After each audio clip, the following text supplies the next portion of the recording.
আমাদের অনেকে জানে না জীবনের উদ্দেশ্যটা কি। বেশিরভাগই 1 নম্বর উদ্দেশ্যটা হচ্ছে কিভাবে উপার্জন করবে।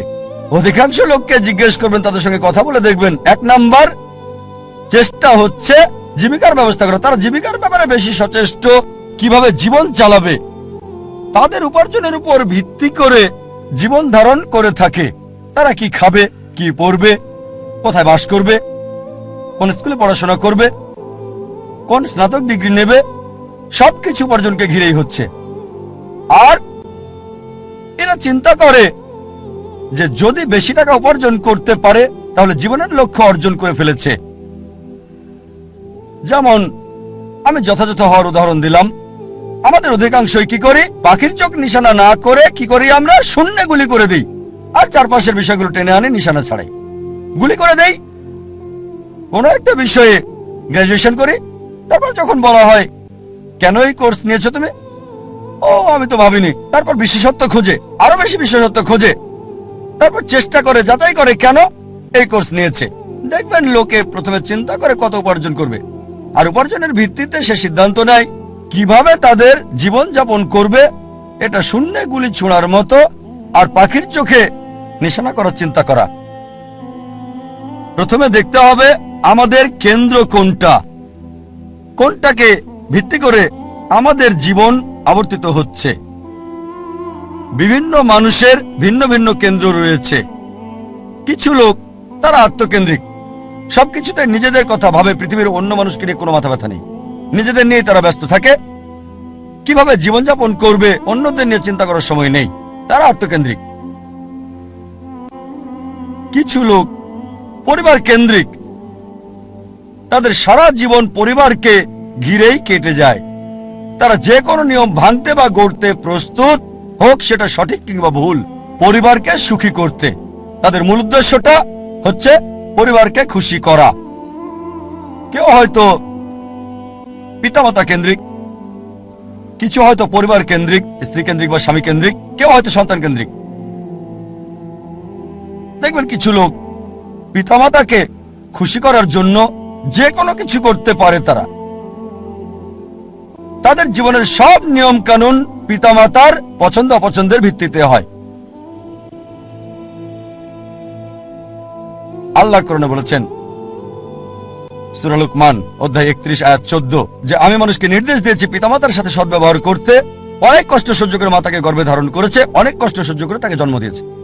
ঠিক তারপরে আয়াত সূরা লুকমান অধ্যায় 31 আয়াত 15 বলছে যদি তোমার পিতামাতা চেষ্টা করে, জিহাদ করে, চেষ্টা আর সংগ্রাম করে তোমাকে বাধ্য করে আল্লাহ সুবহানাহু ওয়া তাআলা ছাড়া অন্য কারো ইবাদত করতে, যে বিষয়ে তোমার কোনো জ্ঞান নেই, তাদের মানবে না, তবে তাদের সাথে থাকো ভালোবাসা আর মমতা দিয়ে। তার মানে আমাদের স্রষ্টা বলেছেন পিতামাতাকে ভালোবাসতে, মানতে হবে, কিন্তু স্রষ্টার বিরুদ্ধে যেতে বললে, আল্লাহ এবং তার চূড়ান্ত নবীর বিরুদ্ধে যেতে বললে তাদের মানবে না। তারপরও তাদেরকে ভালোবাসো, সহানুভূতি দাও। সীমানা আছে। কিছু মানুষ স্বামী বা স্ত্রী কেন্দ্রিক, তারা স্ত্রীদেরকে খুশি করতে চায় বা স্বামীদেরকে খুশি করতে চায়। আর ধরেন কারো স্ত্রী খুবই দামি ডায়মন্ড নেকলেস চাইল, তার দেওয়ার সামর্থ্য নেই। সে কি করলো? ভিক্ষা করলো, ধার করলো বা চুরি করলো, আর ওই ডায়মন্ডের নেকলেসটা স্ত্রীর জন্য কিনে আনলো। তার লক্ষ্য স্ত্রীকে খুশি করা। কিছু লোক সন্তান কেন্দ্রিক, সন্তানদের খুশি করতে চায়। অনেক সময় দেখা যায় হয়তো কারো ছেলে বিদেশে গিয়ে লেখাপড়া করতে চায়, সে যে বিষয়ে ভর্তি হতে যাচ্ছে সেটা অপ্রয়োজনীয়, এটা তাকে দুনিয়াতেও সাহায্য করবে না, আখিরাতেও সাহায্য করবে না। তারপর কারণ ছেলে বিদেশে পড়তে চায়, এই লোক সম্পত্তি বন্ধক রাখে এবং ছেলেকে আমেরিকাতে পাঠায় আর বলে আমার ছেলে তো আমেরিকায় পড়ছে, যদিও তার লক্ষ্যটা হচ্ছে সে ছেলেকে আমেরিকাতে পড়াবে। আসলে উদ্দেশ্যটা কি? জীবনটা কোন কেন্দ্রিক? কিছু লোক যারা হচ্ছে সমাজকেন্দ্রিক। আমরা জানতে চাই আমাদের পরিবারের বাইরের লোকজন কি চিন্তা করে, এভাবে পুরো জীবনটা সমাজকেন্দ্রিক হয়ে যায়। কিছু লোক প্রতিবেশী কেন্দ্রিক, প্রতিবেশীর সাথে প্রতিযোগিতায় লিপ্ত। একটা গল্প মনে পড়ে গেল। একসময় একজন ফেরেশতা এসে এক লোককে বলল, আমি তোমার উপর খুশি, তুমি যা চাইবে আমি তোমাকে তাই দেব, তবে একটা শর্ত, যা তুমি চাইবে আমি তোমাকে সব দেব, তবে তোমার প্রতিবেশীকে দেব তার দ্বিগুণ। লোকটা বলল, একটা রোলেক্স ঘড়ি আমার চাই। ফেরেশতা তাকে রোলেক্স ঘড়ি দিয়ে দিল। প্রতিবেশী দুটো রোলেক্স ঘড়ি পেল। লোকটি বলল, একটা মার্সিডিজ গাড়ি আমার চাই। ফেরেশতা তাকে মার্সিডিজ গাড়ি দিল। প্রতিবেশীকে দুটো মার্সিডিজ দিল। লোকটি বলল, একটা সুন্দর বড় বাংলো চাই। ফেরেশতা তাকে সুন্দর বড় বাংলো দিল। তার প্রতিবেশীকে দেওয়া হলো দুটো সুন্দর বড় বাংলো। লোকটি পরে বলল, দয়া করে আমার শেষ ইচ্ছাটা তুমি পূরণ করে দাও। কি সেটা? আমার একটা চোখ তুমি নষ্ট করে দাও, যাতে কিছু আমি চোখে না দেখতে পাই।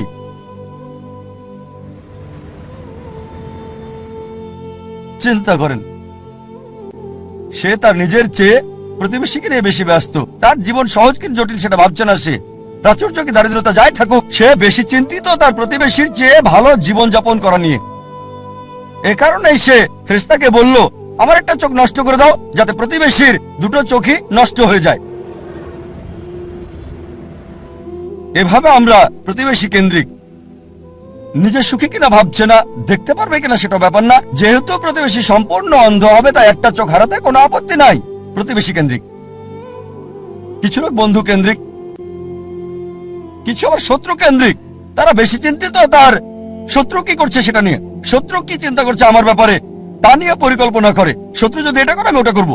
সব সময় সারা জীবন চিন্তা করে এভাবে শত্রুরা কি করছে।